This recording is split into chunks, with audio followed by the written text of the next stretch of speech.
Hello, ladies and gentlemen. This is, a follow-up video for Song of Tara.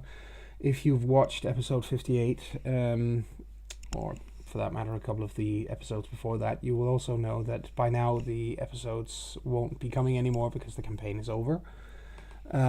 We finished it. It's not that it was fizzled out and just left hanging. It was actually completed the way it was intended to. The long story arc was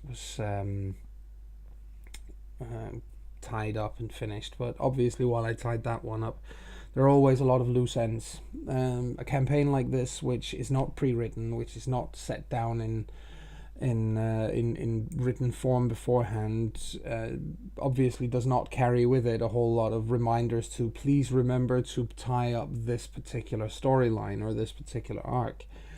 And consequently, there's always going to be stuff left that's just kind of left inconclusive or not quite finished or whatever. Some of it because people never went back to it. Some of it because we genuinely forgot. And I'm sorry to say, but you, dear listener, will simply have to live with that. Because the campaign is, in fact, as I said, done. That said, however, I do want to give some thoughts for me as to how this whole thing began. Where did the campaign start? Where did it why did it end up being Werewolf instead of the far more commonplace Vampire the Masquerade? Why did it happen, and so on and so forth up until until the end of it, and maybe a few words about where we're going from here. And because my players have explicitly asked me to, and because I thought it would be nice, they've all given some thought to what is going to happen with their characters from this point onwards, and I'm going to run through that so you, as the listener, will also have a chance to. You will also have a chance to, you can get behind the eyes of the players one final time and see what it is they see in the future of these characters that you've come to know. Now, for me, I'll start out by explaining, as I said, why did this campaign happen the way it did? Why did we go with the World of Darkness rather than, Pathfinder, which was the go-to de facto catch-all game that we always ended up playing before this? And for me, it was a matter of going back to my roots. I've been a storyteller or a player in one way or another in World of Darkness for 20 years, quite frankly. I started playing these games many years ago, more than 20 years, in fact. I played them for a very long time.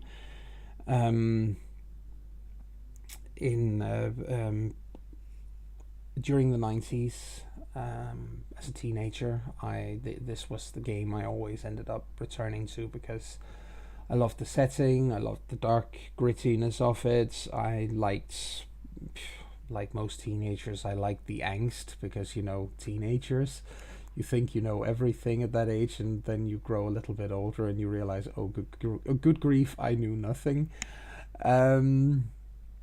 But the whole world is full of darkness and angst and goth music when you're 16 and 17 and 18, and that's where it came from. That's where it started for me, and like everybody else, it's been a long learning curve for me. I did not start out being particularly good at it. I'm sure some of you will feel that I'm still not terribly good at it. One thing that has always been the case with me and role-playing is that I like to play hard and fast with the rules. You know this by now. I'm not a rules lawyer.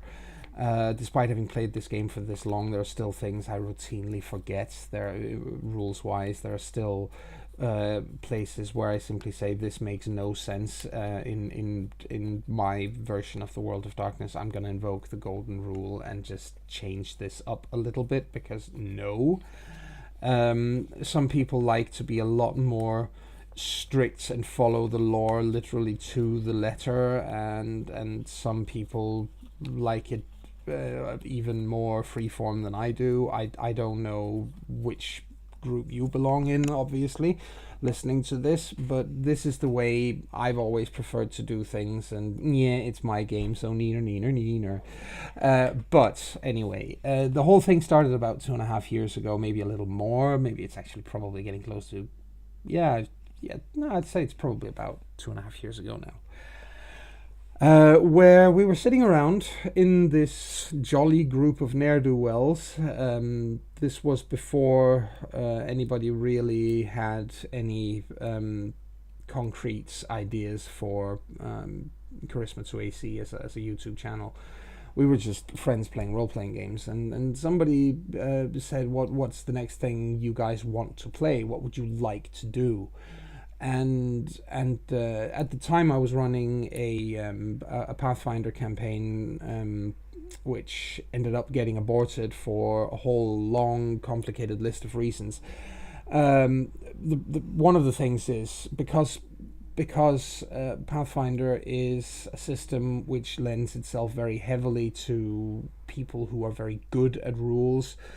It's never really been my system. I like the world. I like Golarion, which is the game world, obviously. I like that quite a bit. I think it's a good world. I think it has the potential to be home to however many different kinds of campaigns or stories you want to tell. So there you go. It's got all of that going for it. But the rules system and me, we're probably never going to be, on first name terms. But I was still running this campaign back then, and because somebody asked, I thought, it's been a long time since I've actually done this, so I'd like to go back to the World of Darkness. And I've had a couple of players in the group play with me in the past on World of Darkness campaigns, and they kind of jumped at it and was like, yes, for goodness sakes, please, yay. And others didn't really know me in a World of Darkness sense, or at least not very well. They were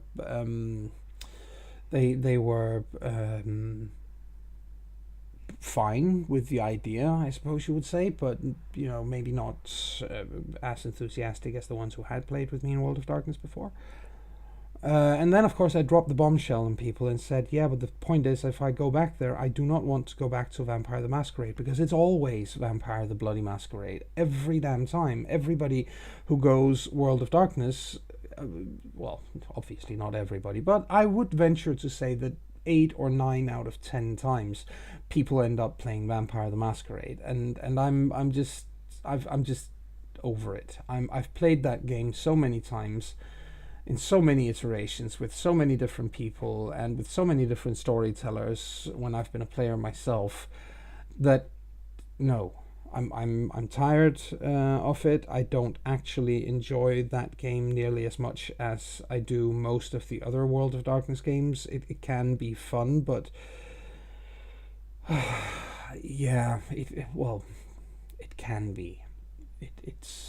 But it's a lot of hard work, in my opinion, to make Vampire the Masquerade fun these days. More work than it's really worth, in my opinion. Especially because there are other games in the game system or in the game world out there that deserve to be seen and recognized as well. Changeling, The Dreaming being one of them, which is for some reason always looked upon as the ugly duckling and the red-headed stepchild of the World of Darkness family, and for reasons I will never ever understand. This whole idea that just because the original rulebook was printed in pastel colors, it's somehow pink fluffy bunny slippers and candy floss is bullshit. It's a game in which nightmares and a lack of imagination threaten to overwhelm the world. It's literally the never-ending story and A Nightmare on Elm Street rolled into one. As I always tell people who bring that to the table, I always tell them, yeah, okay, let's play a campaign in which you are caught in the nightmare of a 7-year-old girl alone and abandoned in an orphanage. Now come back and tell me that this is a pink bunny slippers and candy floss game system. If it's pink bunny slipper, it's because the damn things grow teeth and try to eat you. So there's plenty of opportunity for nastiness and horror and angst and dread in Changeling. There are other games as well, of course. Mage, The Ascension. And please note, by the way, that I am only talking about 2nd and 3rd edition versions here. I refuse to have to even touch 4th edition or the post-Gehenna, post-apocalypse tripe that White Wolf put out there. I am not touching those games with a 10-foot poker. I've looked at them. I find them awful, terrible. I'm no, just no. They fly in the face of everything Mark Reinhagen originally envisioned for the World of Darkness when he thought it up before he was sidelined and later fired by the game company that he helped create. It is, I will have nothing to do with it. Same thing is, I'm not touching Demon, because Demon the Whatever is a game, in my opinion, which it's one big misprint. It's one enormous typo, several hundred pages of typo. I'm not touching it. I'm not going near it. It's awful. That being said, as I said, Changeling, in my opinion, is underappreciated. Mage is, well, I don't know if it's underappreciated. I've always found it to be an exceptionally difficult thing to run a game in, which doesn't get insanely dull after a while. I'm sure that there are very, very good mage storytellers out there, and I cannot say how much I admire those people, because I don't have the words. I've never managed. I've never played in a mage campaign that I actually ended up enjoying, but they are very, very good NPCs, in my opinion, and I like having them for that reason. There are several other games, obviously, in the line. There's the Kindred of the East, which is sort of a strange spin-off on the whole thing, but it's not actually a bad game. I don't think so, anyway. But of course, for me, the great big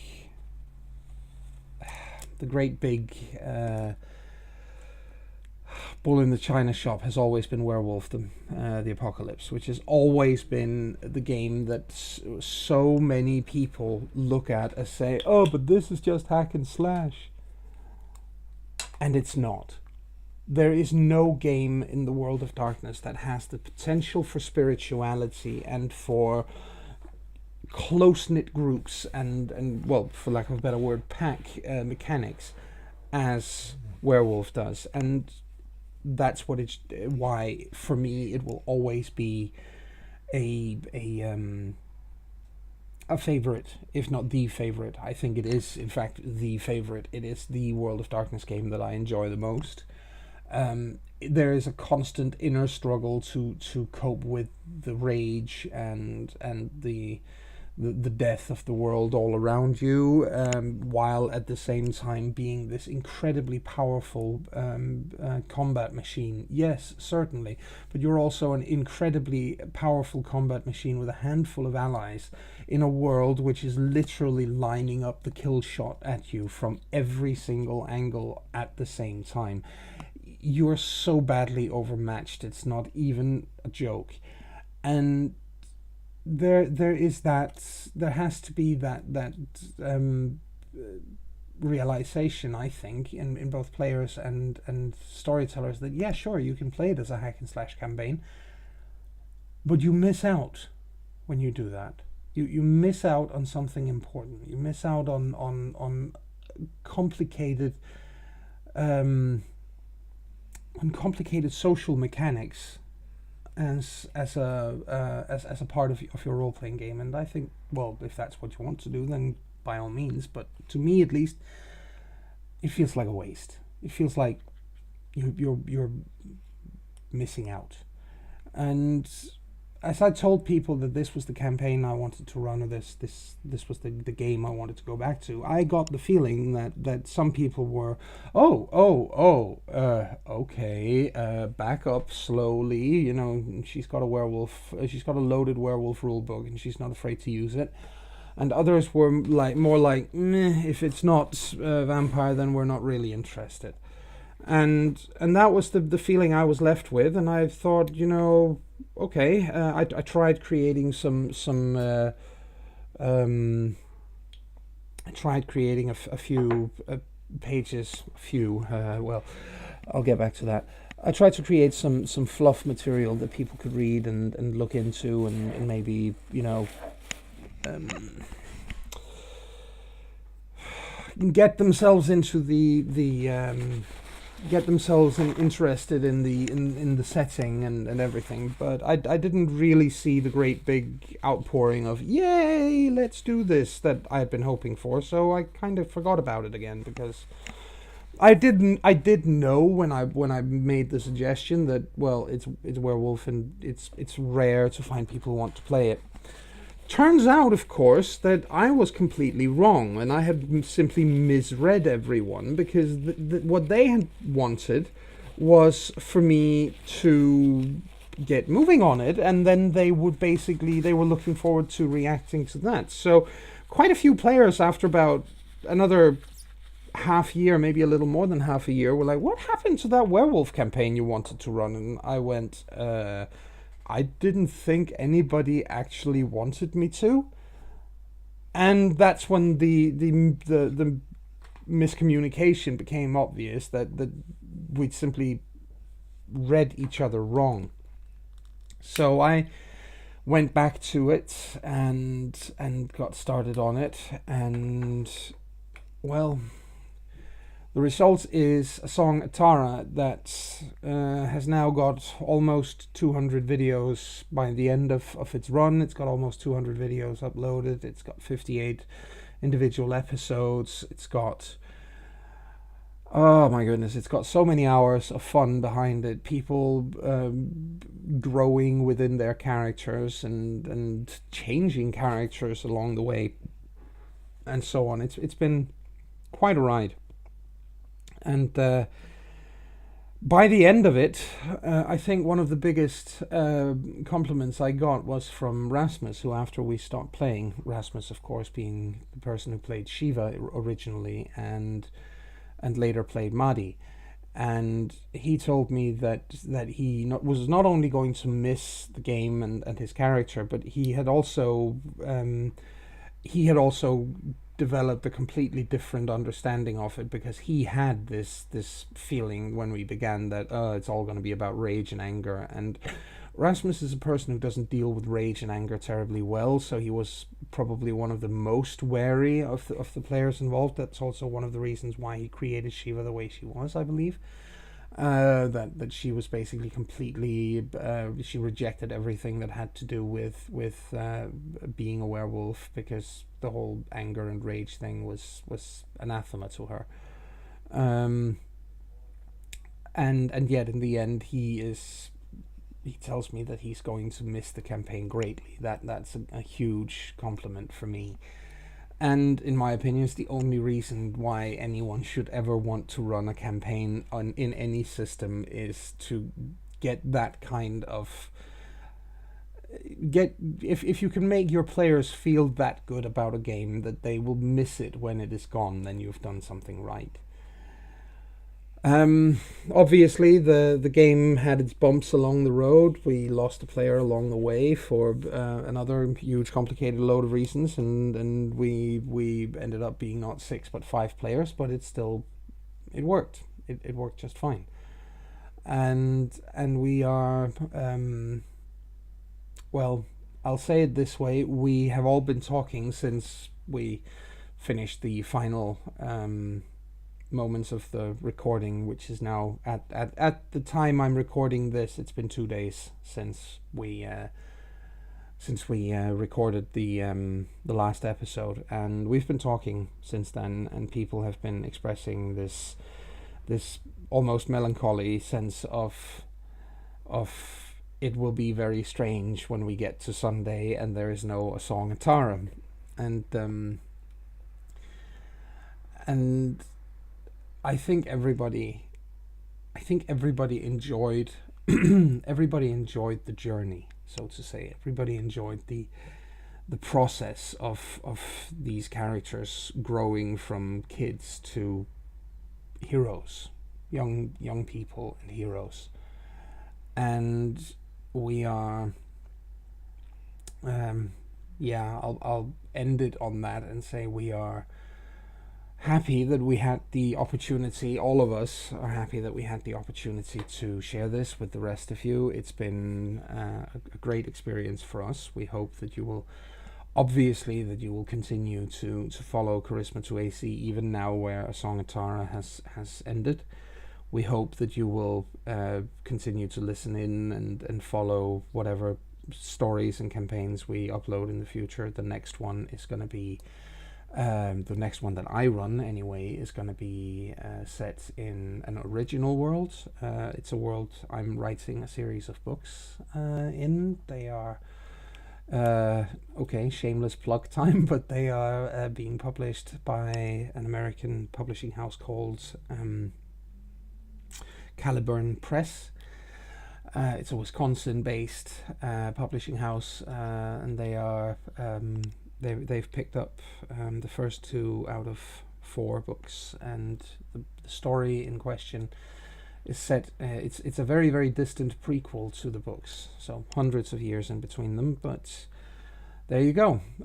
My players have a chance to get to know this world in a way that, well, very few others will, obviously.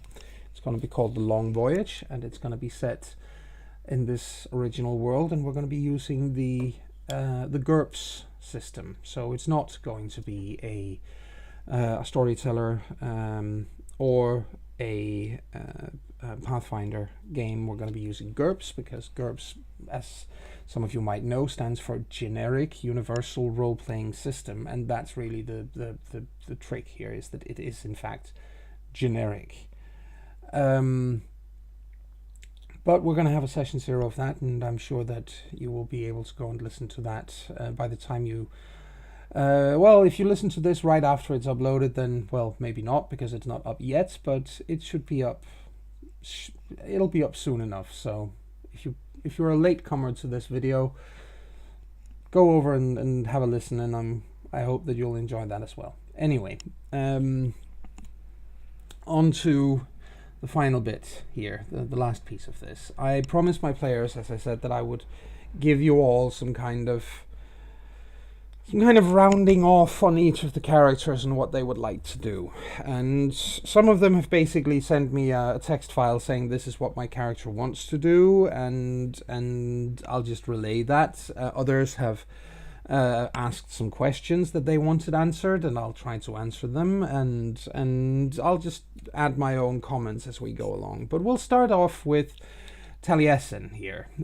So we start with Taliesin Blevins, of course being the Gaillard and a child of Gaia. His short-term goals, as he describes them, of course, is to help the set recover and clean up after the big battle, but that kind of goes without saying, I think, for most of them. He also wants to spend some time with members of the Sept to help them, or just to hang out with them, because there's been little enough time to do that, obviously. And he wants to say that special attention goes to Francesca, Eric, Dimitri, and Cesar. Tally is going to try to use Mother's Touch on Dimitri, since he's led to understand that successfully using this gift on a character with a derangement can actually suppress the derangement for a period of time depending on the number of successes. Now the point, of course, being that Tally is at that point going to learn the annoying way what hundreds of other hopefuls have learned over the years, namely that this is in fact true and the case in all cases except for Silverfang derangements and well, for the very few who have ever tried for Malkavians, but supernatural insanity, which is in the case of the Silverfangs, is genetic, is not cannot be suppressed by Mother's touch. They will always have it. There is, in fact, no way of suppressing the insanity suffered by the Silver Fangs. He's also going to continue to conduct his duties as Master of the Howl during the next mood, and, as he put it, brag his little Welsh heart out about all he did. Well, it's well earned, obviously. Tally was as big a part of this as any of the others, and certainly he's going to continue being the Master of the Howl, not just for the next mood, but for the foreseeable future, because, you know, I'm sad to say, what else would he be? But, well, we'll get back to that in a moment. He wants to also help his mother pack and prepare to move back to Wales, because she has pointed out that that was something she wanted to do. And he also wants to help her with the trauma of the fight that she had witnessed. This is an area in which he can obviously use his gifts to help lessen the impact. He's going to live in Dublin, of course, still, and that means that he's either going to be looking for, he's going to be looking for a new place to live, which means he's probably either going to go down to the mansion that Aaron owned down in Bray, or he might rent a flat of his own, or maybe even do some share thing with other set members, several of them getting together, sharing an apartment, which is going to be all manner of, fun, because depending on their different moon auspices, they're going to be angry at different times of the month. But at least there won't be any immediate threat of breaching the litany in front of your flatmates, because they're all Guru as well. It's also going to continue as necessary to act as the emissary to the Bastet, because that's where he's turned out to have a bit of a soft paw with that. He's pretty good at that. The Sept would obviously make use of this. They have no Winda, being the new Jarl, has no interest whatsoever in discontinuing contact with the other supernatural groups in the city. She's very, very much going to continue in Cat's spirits and try to continue to build on these improved relations that you cannot fix. Thousands of years of enmity between the Bastet, or the other Fera for that matter, and the Guru, because of what happens in one city, but it has to start in one city, and Winda understands this. And he also wants to get a job working as a bouncer or some similar kind of security at the Dragon.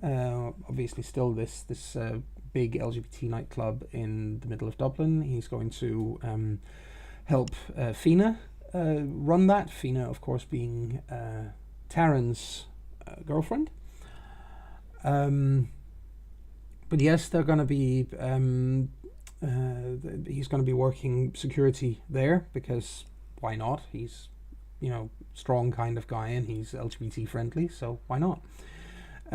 He would also, as he says, he would consider it his way of honouring what Sandy wanted with Dublin. And he also wants to do some work not unlike what Peacenik, his long-lost mentor, did before he died.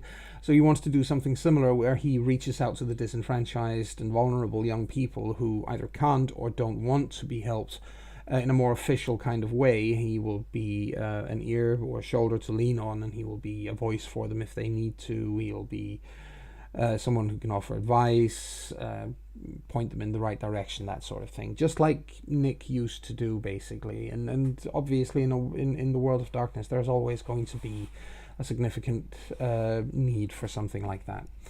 Along the same vein, basically, he's going to reach out to Ajay and Suhani Krishnamurti. They were only very briefly mentioned in the campaign, but they were NPCs that were open for the players to actually interact with. They ran or they do still run an orphanage in Dublin, and he wants to help with He wants to help, for example, by if he comes across kids who really, young kids who need help and can't live on the streets on their own because, dangerous and stuff, he will send them in their direction. He will be helping out with what they need help with.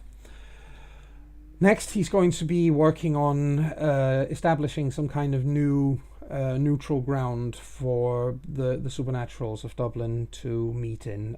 Basically, St. Patrick's Cathedral is no longer safe because the Order of Arno are still around. They are obviously one of the loose ends they never got to fully tie up.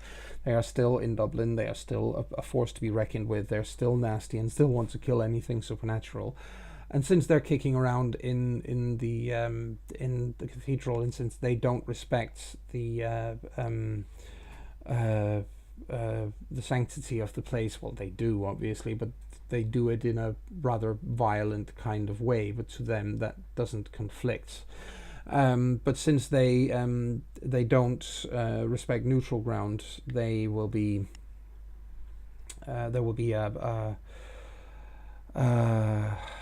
a need for a new such place, and Tally is going to try and help either establish such a place, or if he can, help throw the Order of Arno out of Dublin entirely.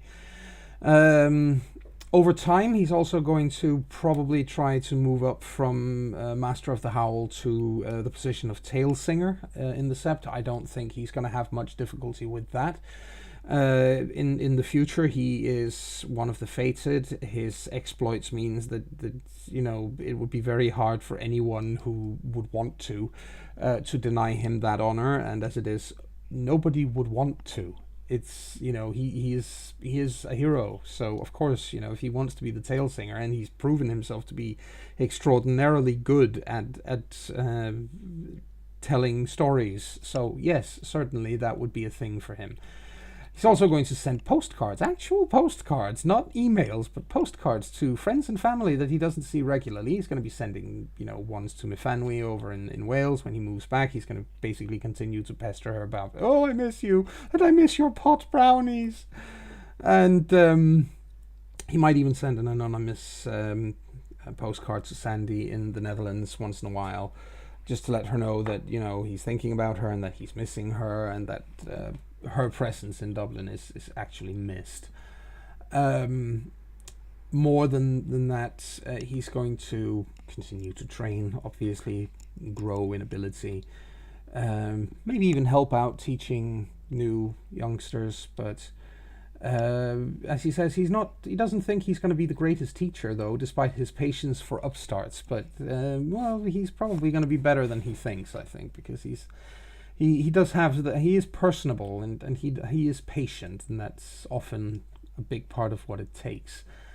And over time, last but not least, he's a young man, and he's going to get over Sandy. He's probably always going to think of her fondly, and there's no reason why he shouldn't. But he is going to get over her, and some years down the line, 2, 3, 4 years, however long, he will be open to finding someone else. He's not going to go actively looking, quite probably, but he is going to be open for it, and I don't think there's any doubt, just me as the storyteller, I don't think there's any doubt that a person as genuinely likable and decent as Tally is going to end up, he's going to be spoiled for choice, basically. He's going to have, there are going to be a lot of potential partners for him out there, and yeah, I'm pretty sure that he's going to end up with a partner of his own. But that's some of the things that Taliesin has been or will be doing, and some of the things that his player Chris had in mind, as follow-up sort of thing. And next up we have Fenna. And her ideas or her thoughts for the immediate future, or for what comes after this, is to first and foremost either go to Denmark itself, or at least go to the Danish embassy, and stop being a missing person. Remember that Fenna has actually been on the missing persons register since the beginning of the campaign.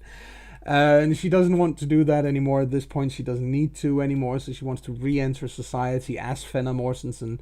And of course she's going to need an explanation for why she's been missing for this long. But as long as she's no longer missing, in the end, most people are just going to say, oh, well, we're going to take you off the register, and that's about it. The police are going to ask her a few questions. All she has to do is say, I needed to drop off the radar. I didn't want to deal with the world. And they're going to be, oh, okay, that's your right. It's a free country. Cough, cough. Yeah, world of darkness. But, okay, that's what they're going to do, and she's going to be officially alive and kicking as Fenna Mortensen. And this, of course, also means that she's going to acquire her childhood belongings and heirlooms. This is quite important, seeing as her parents, of course, died in a horrific way. So this is but that is still very, very recent by the end of the campaign. So basically, this is entirely doable for her. It's possible for her to do. Obviously, she has to prove her identity. That is not a difficulty at all. There are, if nothing else, DNA tests that can ascertain it. But, that's it. And while she's in Scandinavia anyway, she needs to go back to Denmark to get her belongings and stuff. So while she's there, she's going to look up Connell and see if she can't find him. Now, that's going to be a whole lot harder, obviously, for reasons we get back to later. But Connell, of course, has gone into hiding. He's Ronin. He's living in the deepest parts of the Swedish woods, and he is constantly he constantly has to watch his back, because it's Get of Fenris territory, and they don't take kindly to people who leave their tribe in the manner he did. So he's probably going to be very hard, if not impossible, to find. However, she did want to give him a scolding, basically, and probably beat him senseless, and then after that try to somehow mend the bridge. I'm going to rule that that's not really going to happen, not because she can't beat him up or give him a scolding. She can. She's considerably higher ranked than he is by this point. She's got access to far more abilities than he does, but because he's going to turn out to be impossible to locate. And she's then going to, when she has handled all of these things, she's going to try and get an education. She's going to start with high school and maybe possibly go no further than that, but at least she wants to get high school. No, actually, it says here might skip if next point is feasible. But yeah, she does need to take high school then, and then get an education. So, my bad, I misread. Other than that, she wants. She's going to look into. She's going to look into the possibilities of making a parkour-related living. This is doable, although probably not in Ireland. It's not the biggest market for such. She would have to move to some other part of the world for it, but she could teach the kind of skills involved and make if not a great living, then at least a modest living on it. She also wonders how the relationship with Aura is going, and if Fenna's managed to stop him being so pampering. And yes, he does stop that after a while. It's not that he's not still smitten with her, but the first 2 weeks of, oh my god, everything is rosy red, passes, and they find a rhythm and a way of making that work, that where she isn't driven up the wall by him being cliche all the time. And she's also considering kids down the line, especially if relationship with Aura is all settled and stuff, and it will be. she's been very concerned about dwindling Garou numbers, but wartime is no time for pregnant warriors, as she puts it. So she's going to not only look into having kids of her own, but she is also going to start nagging everybody else about having children. Which, as she puts it, all guys in the pack shall be nagged about doing their part, or doing more in Liam's case. And this nagging extends to her cousin Pernille as well, who is obviously kinfolk and who can still give birth to Garou children. She's wondering what is going to happen to the pack. This is something I'll get back to in more detail in one of the later ones, but the pack cannot continue in the form that it is in now. I'll explain more about it when we get to Liam, but there will be at least some changes involved in that. She wonders what is happening with Aaron's club. That is also something that I'm going to get into when I get to Taryn, but there will be something happening. Basically, the club will not simply be, collecting dust somewhere. And it's entirely possible for her to also not only have a place to hang out there, but maybe even get a job there if she wants. She does try, as I said, to find out how Connell is doing, and for all she is able to find out, he is somewhere in Sweden, hidden in caves and the back forest and so on. And that's about all she's really able to find out about him. She wants to know if she gets in trouble for running to the cairn in Krynos, and I think the amount of trouble she gets into is considering the circumstances and the fact that there weren't anyone else out in the street. There really wasn't. The whole place was deserted. Again, that part of Dublin, downtown Dublin, is not heavily residential. It's not, and mortals have this kind of sixth sense going that when the shit hits the fan, they everybody just no, this isn't a night where I want to be out and about. No, I'm just going to stay in. Something weird is going on, and consequently, very few, if any, people actually saw her. It was such a short run. It was a couple of 100 meters, so it was such a short run that nobody actually saw her. And the CCTV recordings of what happened, well, Taryn can get rid of those, so she doesn't get in trouble above and beyond a bad dog, don't do it again or I'll roll up the newspaper and swat you over the nose with it. She wonders what the relationship between Dublin's Garou and the Cathain are like now that the Queen has died fighting the Garou's war. The way the Cathain look at it is that it wasn't just their war, it was, or the Garou, it wasn't just the Garou's war, but it was the Cathain's war as well, and they don't, there is a period of very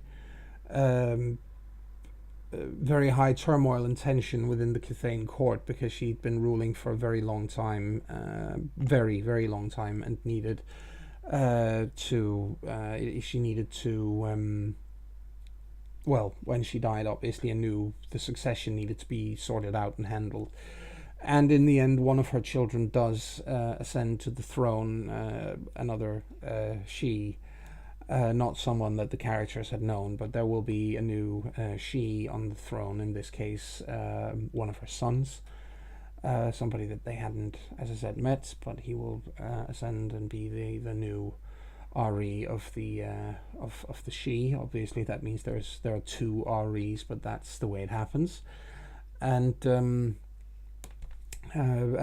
relations will not only normalize but be strengthened by what happened at Tara. There's a shared experience there and a shared sacrifice, which definitely strengthens the relationship down the line. She also wants to know how it shows the Dublin North and Dublin South gets back together. Well, what it does is, first and foremost, that it lessens the tensions between people living on the north and the south side of the Liffey.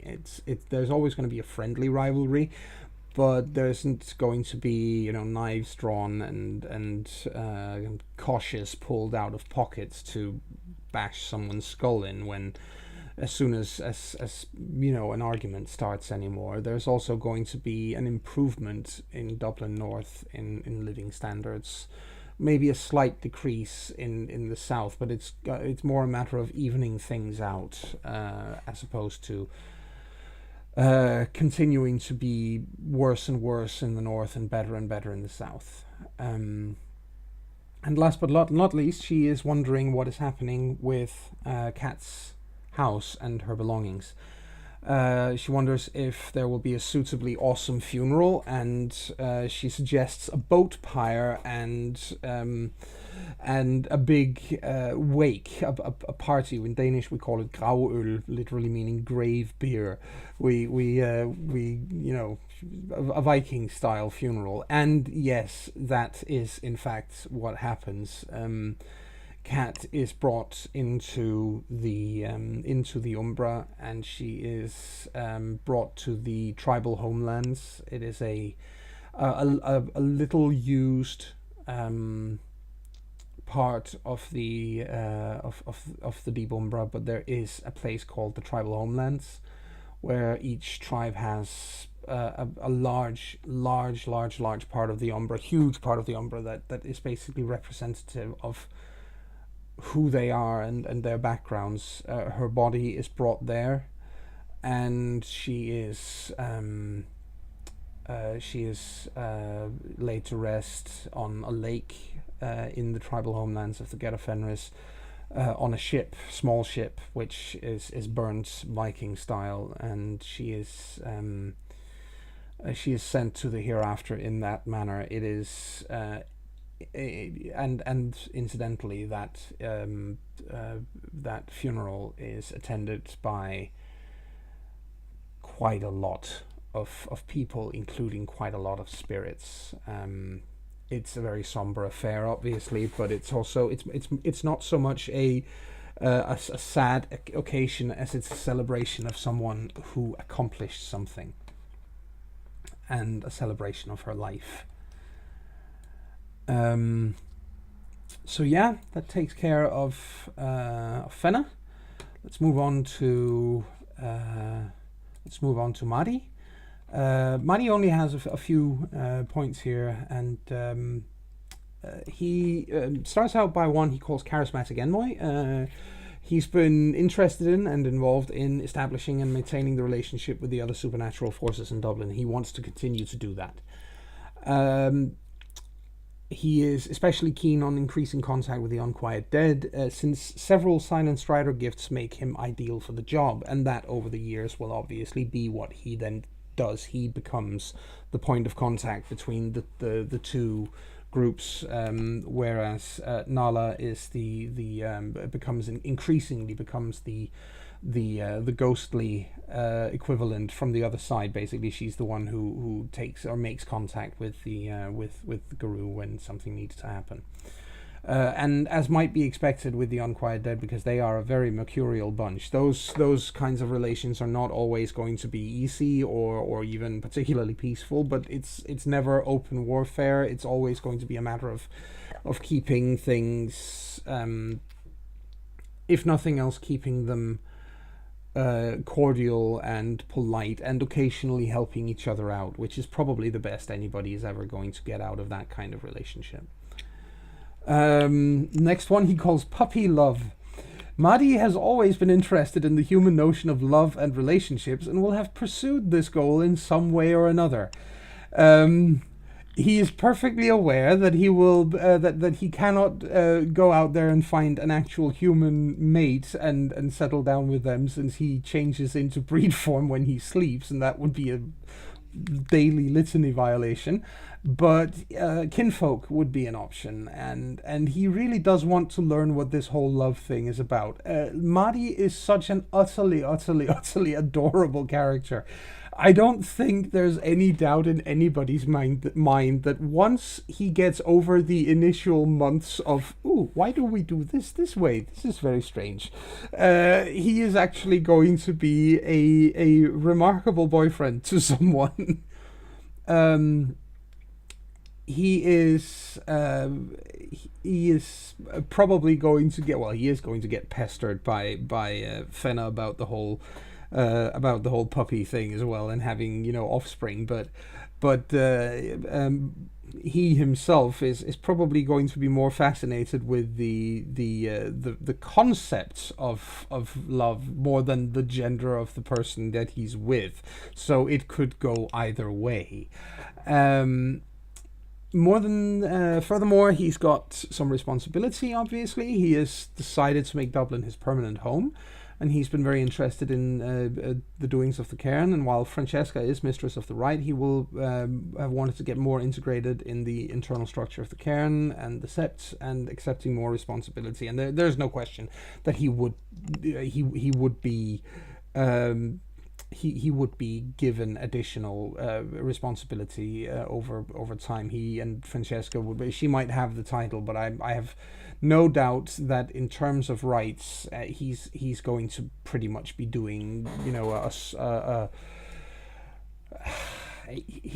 they're going to be doing a dual run sort of thing, where they help each other out pretty much constantly, because, you know, Francesca is not a glory hound. She's not somebody who tries to steal the limelight from others, and she would be perfectly happy to let him have responsibility as well. In fact, she'd probably prefer it that way, especially since she too is going to be a mother at some point in the not too distant future, because, you know, Francesca not having children would be an absolute crime.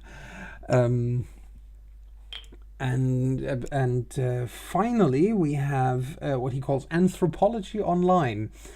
He's still learning about the world, and would probably have been going to his friends to find out how to learn more. So he's found the subject of anthropology to be very, very interesting, and might have asked Taryn to help him learn more. So basically, over the years, Madi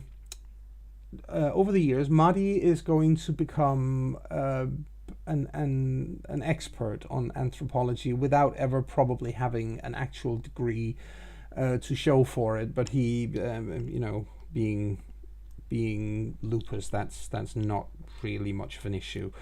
But he's intelligent, and he's studious, and he would certainly pick up on these things very, very quickly, and become quite skilled at it. And yes, that is what is in Madi's future. Then let's go to Taryn as the penultimate one here. Taryn has a quite extensive list here, but I'll go through it.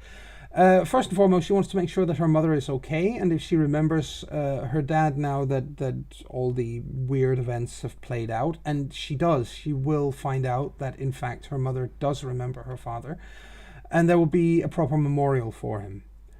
And she's then going to buy Fenna, her girlfriend, a ring, and get properly engaged. She's going to make a prosthetic arm with retractable steel claws, and then she's going to turn it into a fetish so that it is more maneuverable and changes with her form. And usable as Homid, though that takes time and adjustments to make it perfect. She then goes about getting the clubs that they had the deeds for, and managed them, including Aaron's old mansion, to keep it safe from the worm, plus to have room for, you know, family. So basically, her idea is to settle down there in Bray, and basically to run these nightclubs out of that as her base. That is entirely doable. It's not a problem, and this also means that Aaron's nightclub is safely in the hands of somebody who will continue to run it. Once all this is taken care of, and maybe a little more time has passed, and they're all, you know, settled and everything, she's going to make good use of the of the fact that Ireland had a referendum to legalize same-sex marriage in, and this happens in the World of Darkness as well, and she's going to make use of that and actually marry Fenna. Fenna is not in any way opposed to this idea. I should probably point out she's quite happy with this plan, and she's going to continue after that. She's going to continue training, learning new gifts, other things that make herself almost impossible to take down, making it a challenge for even the strongest foe to injure her, because basically she wants to keep her promise to Fenna that she's always going to come home. Mostly she wants to keep that her promise to herself, that despite all the odds, she wants a better tomorrow, and she wants to be able to face Shiva and Kat and everyone else they lost with a huge grin. Because not a grin of ha ha ha, I told you so, but a grin of we did it. She knows she might not get it, but if you don't aim high and strive to get there, you'll never manage and never get anywhere close. She'll try to convey this to the others in the Sept as well, being optimistic and always going, we got this, before every big fight. But also by leading by examples, simply by showing that she aims, how high she aims in her results, despite having had her arm chewed off and having been as she put it, a whimpering little runt. She'll want to help out with all the new pubs that are found with their concerns, and being a pillar for someone to lean on, and so on. And she will help train these new pups and everybody else in the set, for that matter, that they would like to train with her. She imagines being rather good at it. I think that is very true. I think she very much. I think it's very true that she is definitely going to be a good teacher, because she knows what it's like to be insecure and at her wit's end, and she's been there, and that gives her some clout. Eventually, she's going to have the "Do we want kids?" conversation with Fenna, and the point is that she does want kids. Cockroach said something about fertility, and she, wants to make use of that. And yeah, she will have kids, and Fenna will eventually have as well. So there are going to be a whole host of children running around that household eventually, I'm sure. Some of them, obviously, definitely will be purebred. That's a nasty term, but yeah, there will be some of them that are Garou. There will be kinfolk as well, obviously. So other than that, let's see. What else does she have? Oh yeah, she would help Professor Masterson down at the university with his research and helping to fight off the threat to Liffey and the people of Ireland in these water meters. She will also continue her prosthetics research and try to make it more accommodating, upgrading her arm as it goes on, probably becoming good friends with the professor in the process. She wants to get a medical degree. She wanted to be a surgeon, but she won't have enough maneuverability in that fake arm of hers for a while yet, so that'll come down the line as she makes the arm better and better and better. But up until then, at least, she will definitely be working on prosthetics like her own, and for the Garou in general, or rather those who would want it, those Garou who lose limbs, who might want one. Some Garou obviously are always going to be like, no, that is offsetting the losses we have suffered in combat, and that is dishonorable. And others will say, yep, I'd rather be able to walk than not. So yes, prosthetic limb, please. And she's going to obviously keep in touch with friends, both new and old. She hasn't really changed who she is at heart, obviously. She'll occasionally go and find Eric and have a good fight with him, and he eventually figures out that the way to win such a fight is not to actually beat her, because she's, with the steel fur thing, she's nigh on impossible to harm, but he's eventually actually going to get more rank as well, and he's going to end up with troll skin, so they can stand there and beat on each other until they drop from exhaustion. Or he figures out as time goes on that he's still bigger and stronger and physically heavier than her, so wrestling her to the ground is still an option. But she's doing it primarily because it's good practice and because Eric has turned out, despite how brutal he was at the beginning, he's a good guy and she likes him. Um, she's not going to in further in the future, as she says, she's her children will not be baptized. They will be free to choose religion or not religion later on if it pleases them. Um, and her kids will call everybody else in the sept either uncle or auntie. So it'll be Uncle Francesca or Uncle Joe or Uncle Eric or whatever, Uncle Cesare or that sort of thing. It's yeah. Um, or Cesar. It's not Cesare, but Cesar. And so she says, I imagine Taryn to be a very gentle but stern when needed, mother probably a very good one. And I think that is an accurate description. I think Taryn is going to be a spectacular mother, actually. And she will have plenty of chance to practice it as well with all the kids that she's going to end up having. Her and Fenna between them. And all of them, of course... all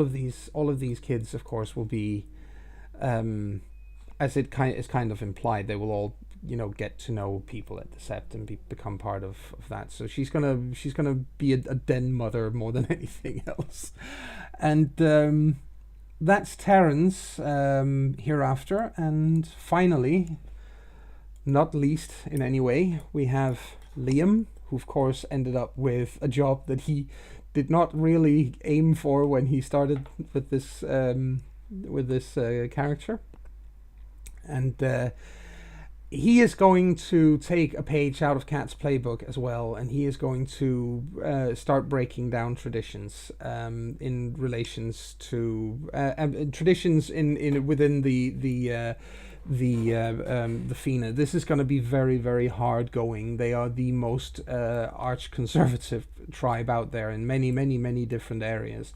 But he is still going to start making some changes. I imagine, particularly on the issue of how what are they called?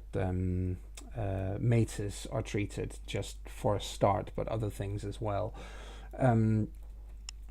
Because he too understands that if we continue the way we've continued so far, we're just going to die out, and nobody's interested in that. This will be very, very, very difficult for him and take all of his time and effort. He's also going to try to work on generally improving relations with other supernatural creatures. He wants to break down barriers specifically. He wants to create new relations between tribes and different supernatural groupings rather than creating barriers, which I think is a very laudable goal. It's also going to be exceptionally difficult, but it's as he puts it, it's his life's mission, and I think that for someone like him, it's possible to at least make a dent in several places. He would probably manage to change some attitudes. He would probably end up not wanting to, but he's probably going to end up creating a new significant faction of Liamites, if you would, people who basically follow his idea, and then he's going to have a group of old-fashioned gits sitting over on the other side saying, "No, it was good enough for my great great great great great great great great great great great great great great great great great grandfather, and it's good enough for me." And in the end, of course, his method is the sounder one. He wants to adopt a more pragmatic attitude to the fight against the great enemy, and on a short-term basis, however, his primary focus initially, of course, is to get the two sets rebuilt, because they were both hit very, very, very, very hardly. Very hardly. Christ. They got hit very hard. Massive loss of life, and it's going to take time to get everything reestablished and built back up. But he does want to try to bring the Fenna back to the glories of old in this way, but it's the glories of old by a new path. He understands that he cannot continue in the pack. The pack cannot go on with him now being the RE. It's just not doable. It's not feasible. But that's not the same as saying that he's just going to dump them by the wayside, because of course they're his closest friends. They're the people whom he shed blood with and who brought him to the point where he is now, and there's no chance that he's going to ever let go of them. But he cannot continue to be their packmate, not the way things are. It also means that he will need to adopt Stag as his personal totem rather than following or staying with the Liffey's pack. Liffey has no problem with this. He has done more than most for her, and would certainly release him of his vows, and he would be able to follow Stag as the as the RE is supposed to, obviously. What happens to the pack after that is that they will need to choose a new leader and a new alpha. I imagine that Taryn, having actually proven herself to be very capable indeed, would probably be the logical choice for that.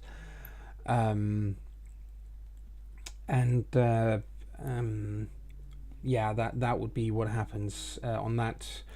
Him, as for Liam and Aideen, he very much envisages a happy ever after, which I do as well in this case. I'm not normally big on happy endings, but this one definitely is.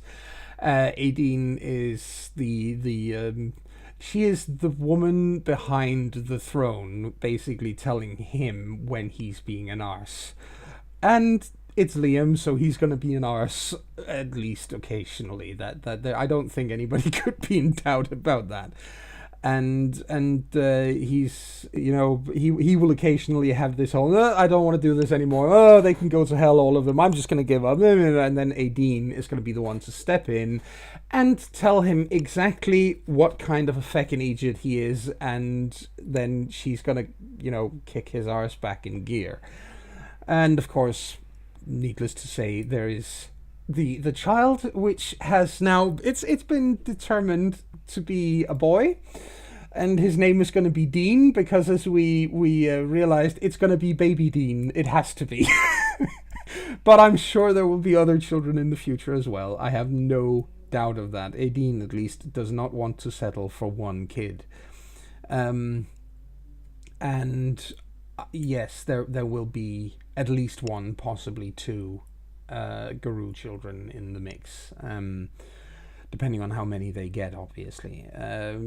Heine obviously also played Connell before he left, and his thoughts on Connell basically being that he goes to Sweden and hides in the deep forests, as I've already mentioned, and he does. He lives out his life there. That life is not going to be very long. He is Ronin. He is known by the Get of Fenris to have done some very, very seriously bad things. And it's a point of honor for the Get of Fenris to find him and get rid of him. He probably manages to hide for 7, maybe 8 years before he's finally cornered and killed. And that's what that is how it's going to end for Connell.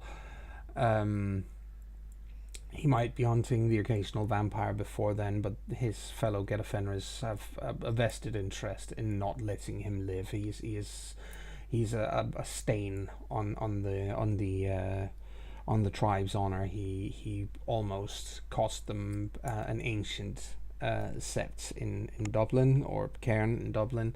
He basically threw up his arms and forsook everything that he had fought for and stood for out of personal rage and spite. So they will want to get rid of him. And that is pretty much it, ladies and gentlemen. At the end of all this, and at the closing of this last recording, I I will once again say thank you to all of you for having listened in. I checked the recordings a few days ago, and at the time I did so, we had very nearly 14,000 views spread out over the episodes that we have uploaded. That might, considering how many videos there are, to some people out there, that's probably not going to sound like a lot. Oh, there are 200 episodes, 200, not 200 episodes, but 200 videos, 14,000 views isn't that much. Well, to us, it's mind-boggling. We are incredibly grateful for your support and for the comments that many of you have left over the period of time that this campaign has been ongoing. We will continue here at CharismaToAC to continue to strive to create fun games for you to listen into, and well, this has been a ride. It's been great for me to get to go back to my roots, as I said. And on that note, this really is me signing off from A Song at Tara for the last time. Thank you, everyone, and goodbye.